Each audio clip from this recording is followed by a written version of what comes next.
नमस्ते। मेवाड़ एजुकेशन में आप सभी का स्वागत है। मैं विजय लक्ष्मी मेवाड़ एजुकेशन से। आज के सेशन में मैं आपको जिस सर्विस के बारे में बताने वाली हूँ वो है ई मित्रा से ITR भरना।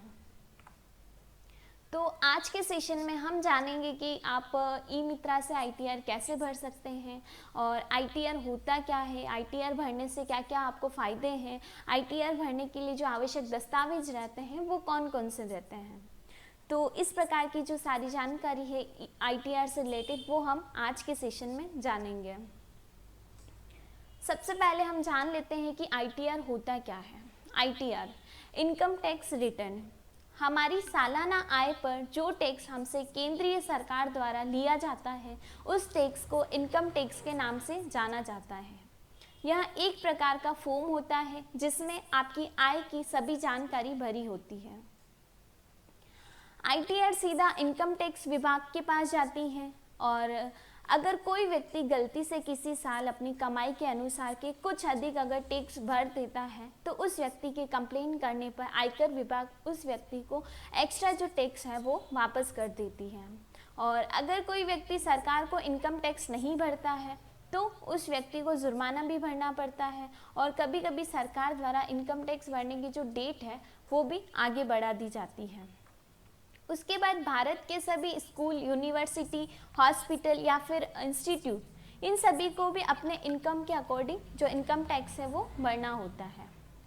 अगर कोई व्यक्ति विदेश में रहता है परंतु उस व्यक्ति की कमाई भारत से भी होती है तो उस व्यक्ति को भी इनकम टैक्स फाइल भरनी होती है। और अगर कोई व्यक्ति ने वीज़ा के लिए आवेदन किया है तो उसको भी इनकम टैक्स फाइल करना ज़रूरी होता है। तो इस प्रकार से हमने जाना था कि इनकम टैक्स क्या है और कौन कौन भर सकता है, ये सारी डिटेल्स। इनकम टैक्स रिटर्न भरने की जो सेवा है वो सभी आम जन जैसे कि सरकारी कर्मचारी, स्कूल टीचर, प्राइवेट कर्मचारी, छोटे दुकानदार, लघु एवं मध्यम आकार के व्यवसायी, किसान, स्वयं ई मित्रा होल्डर आदि ई मित्रा पोर्टल से प्राप्त कर सकते हैं। उसके बाद ITR भरने के जो फायदे हैं, जो लाभ हैं, वो क्या क्या है।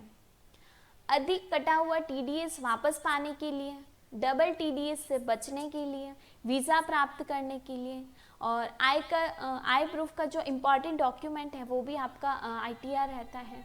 और क्रेडिट कार्ड गवर्नमेंट टेंडर के लिए ज़रूरी है और लोन आवेदन के लिए भी अनिवार्य रहता है। उसके बाद जान लेते हैं कि ITR भरने के लिए जो रिक्वायरमेंट डॉक्यूमेंट्स हैं, आवश्यक दस्तावेज हैं, वो कौन कौन से हैं। सबसे पहले आप जिसका ITR भर रहे हैं उस क्लाइंट का pan card number, mobile number, present address और ईमेल ID, ये चारों जो डिटेल्स हैं वो आपके पास होनी चाहिए। उसके बाद ही आप इनका जो ITR का प्रोसेस है वो कर पाएंगे। तो ये सब जानने के बाद हम आगे देखते हैं कि जो ITR भरने का ई मित्रा प्रोसेस है वो आप कैसे कर पाएंगे। सबसे पहले आप ई मित्रा पोर्टल ओपन करेंगे।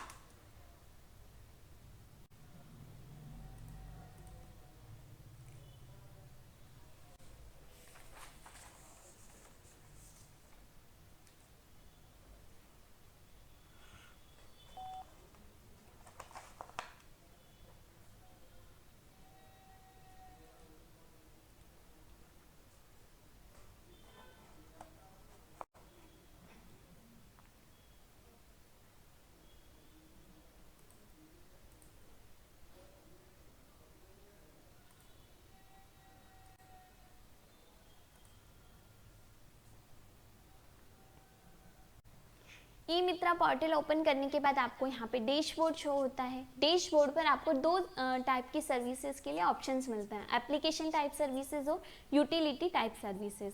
तो आप ITR के लिए यहाँ पे यूटिलिटी टाइप सर्विसेज पर सेलेक्ट करेंगे और सर्च में यहाँ पे आप टेक्स्ट टू विन फाइंड करेंगे। तो आपको यहाँ पे text to win online CA ITR income tax return का जो ऑप्शन मिलता है आप यहाँ से सेलेक्ट करके और थर्ड पार्टी पोर्टल के लिए आगे ओके करेंगे।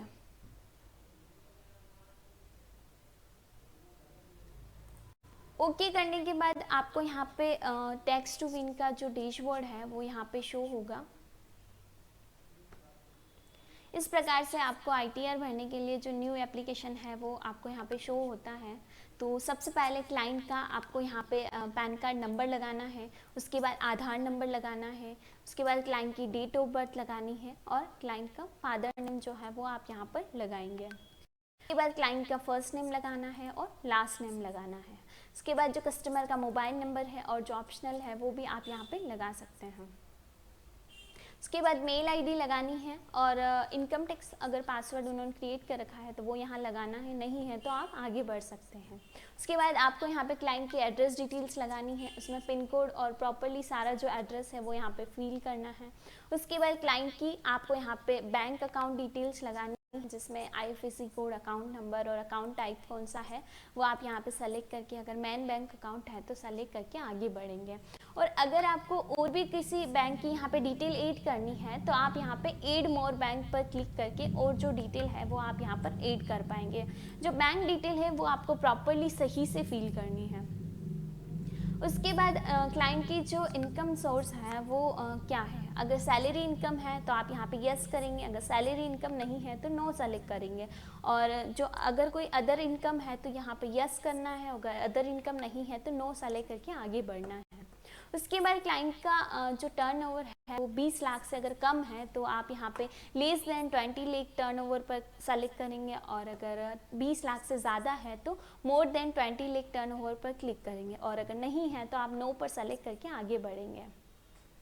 उसके बाद पूछा जाता है कि क्लाइंट की जो सालाना आय है वो अगर 2.5 लाख से ज़्यादा है तो आप यहाँ पे हाँ पर सेलेक्ट करेंगे, अगर 2.5 लाख से कम है तो आप यहाँ पे नहीं पर सेलेक्ट करेंगे, और अगर आपको पता नहीं है तो नॉट श्योर, पता नहीं पर क्लिक करेंगे। उसके बाद आपको यहाँ पे डॉक्यूमेंट रिक्वायर वाले ब्लॉक में पैन कार्ड अपलोड करना है, और अगर इसके अलावा भी कोई डॉक्यूमेंट आप यहाँ पे अपलोड करना चाहते हैं तो ऐड मोर करके आप आगे प्रोसेस करेंगे।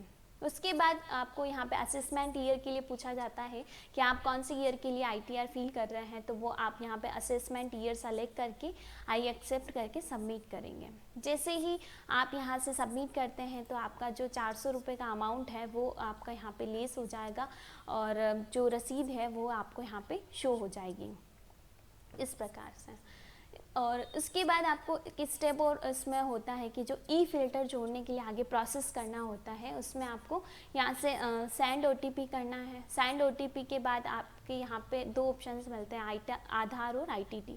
यहाँ से आप दोनों में से एक सेलेक्ट करके कंटिन्यू करेंगे तो जो ओटीपी है वो ओटीपी आएगा, और ओटीपी लगाने के बाद आप यहाँ से वेरीफाई ओटीपी करके आगे बढ़ेंगे। जैसे ही आप यहाँ से वेरीफाई ओटीपी करेंगे तो जो ई फिल्टर है वो जुड़ जाएगा और ई फिल्टर ऑथेंटिकेटेड शो करेगा। उसके बाद जो टीडीएस डिटेल्स हैं वो इंपोर्ट करने के लिए आप यहाँ पे सेलेक्ट करेंगे तो लास्ट में जो टीडीएस डिटेल्स हैं वो आपकी इंपोर्ट हो जाएगी, और लास्ट में आपका जो फाइनल रिसिप्ट है वो आपको यहाँ पे शो हो जाएगा। और ये जो रिसिप्ट है ये भी आप कस्टमर को प्रिंट करके दे सकते हैं। तो इस प्रकार से ये तो सारा आईटीआर भरने का जो प्रोसेस था वो आपका कंप्लीट हो जाएगा। उसके बाद आईटीआर आपने और कितने भरे हैं और कितने पेंडिंग है, ये सारी अगर आपको डिटेल्स देखनी है तो आप ई मित्रा पर डैशबोर्ड पर जाएंगे। यहाँ पे डैशबोर्ड पर क्लिक करेंगे तो आपको यहाँ पे जितनी भी डिटेल्स पहले से ऐड है, जैसे ऑल आईटीआर की जो डिटेल है वो शो हो जाएगी, जितने पेंडिंग है वो आपको यहाँ पे शो हो जाएगा। तो इस प्रकार से आज हमने जो ई मित्रा से आईटीआर भरने का प्रोसेस है वो सारा हमने जाना था।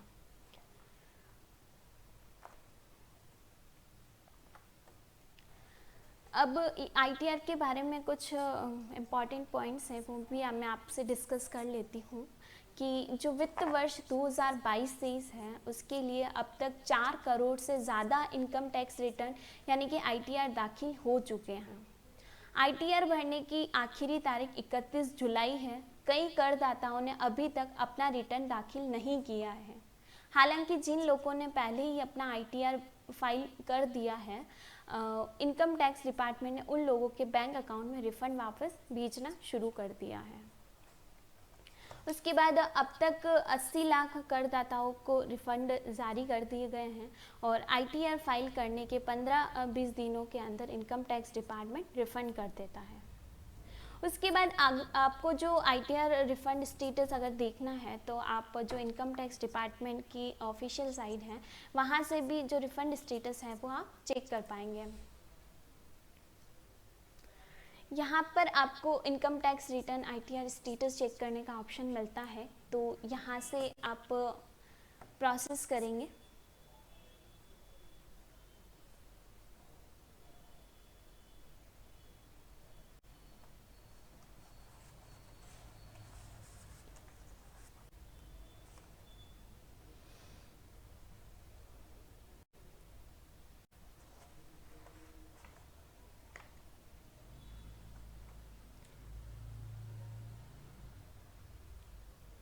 यहाँ पर जो रिसिप्ट नंबर है और जो मोबाइल नंबर है वो आप यहाँ पे फिल करके और जब कंटिन्यू करते हैं तो जो ITR का स्टेटस है, रिफ़ंड स्टेटस, वो आपको यहाँ से शो हो जाएगा।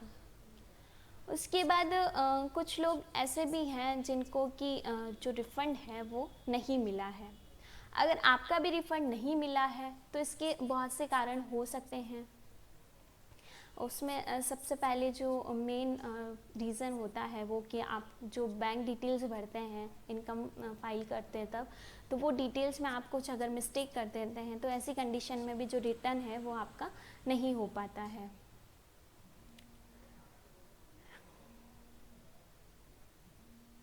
उसके बाद आता है कि जो बैंक डिटेल्स हैं अभी आप जिसमें आप मिस्टेक करते हैं उसमें का रीज़न यह है कि अभी कुछ जो बैंक है वो एक दूसरे में मर्ज हुए हैं। ऐसे में कई बैंकों के जो IFSC कोड है वो बदल दिए गए हैं।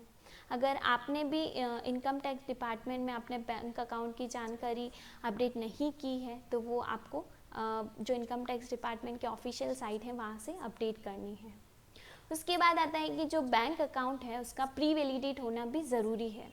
जिस बैंक खाते में इनकम टैक्स रिफंड आना है उस बैंक खाते को प्री वैलिडेट पहले से ही सत्यापित करा लेना है, ताकि इनकम टैक्स रिटर्न फाइल करने के बाद यदि आपका कोई रिफंड नहीं आया है तो वो रिफंड आपको प्राप्त हो सके।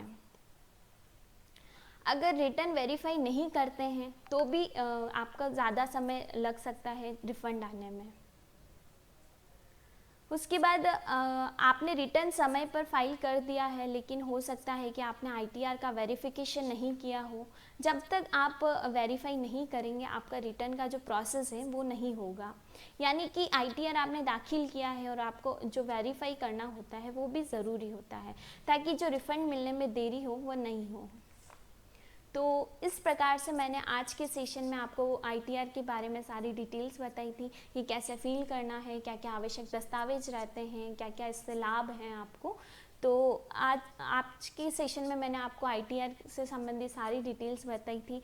अब आप भी जब ITR अगर फील करते हैं, आपको कुछ भी इसमें तकनीकी समस्या आती है या इसमें कुछ भी ITR भरने से रिलेटेड पॉइंट्स में इश्यूज़ आते हैं तो स्क्रीन पर मैंने आपको जो हमारी हेल्प डेस्क टीम है उनके नंबर शो किए गए हैं, तो वहाँ आप कॉल करके और अपनी जो क्वेरीज़ है वो सोल्व कर सकते हैं। उसके बाद हमारे जो सोशल मीडिया पेजेस हैं, Facebook page, Instagram, YouTube, Twitter, इनसे भी आप जुड़िए और जो मेवाड़ एजुकेशन के बारे में और अधिक जानकारी प्राप्त करने के लिए जो हमारी वेबसाइट है वो भी विज़िट कीजिए www.mewareducation.in। Thank you so much.